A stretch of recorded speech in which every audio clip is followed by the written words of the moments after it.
В России вступили в силу некоторые изменения в законодательстве. Новшества регламентируют разные сферы нашей жизни – соцсети, пенсии, ЕГЭ и не только. О самых значимых поправках февраля расскажет Далия Асканова. С 1 февраля пенсии, детские выплаты и компенсации будут проиндексированы. В этом году, согласно постановлению правительства России, размер индексации составит 4,9%.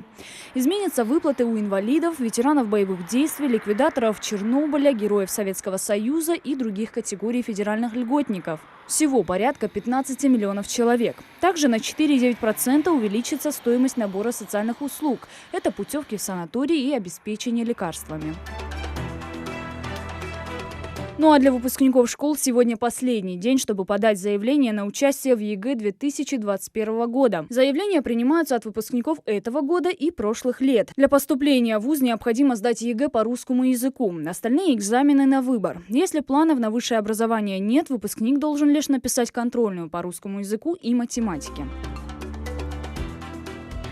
Ужесточатся также и требования к социальным сетям. Администрацию соцсетей будут просить удалять сомнительный контент, а за отказ будут карать рублем. Для граждан штрафы составят от 100 до 200 тысяч рублей, для должностных лиц от 400 до 800 тысяч рублей, а для юридических лиц от 3 до 8 миллионов рублей.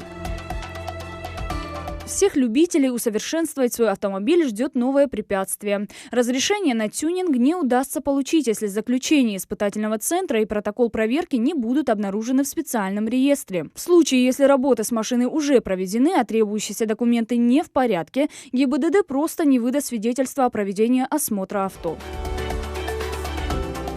Не остались в стороне и водители большегрузов. С 1 февраля проезд по федеральным трассам возрастет в цене на 14 копеек, то есть до 2 рублей 34 копеек за километр. Полученные средства будут направлены на капитальный ремонт федеральных дорог. Россиянам теперь будет проще ориентироваться в списке приобретенных товаров. Все организации и магазины обяжут вносить в чек перечень покупок, сделанных клиентам.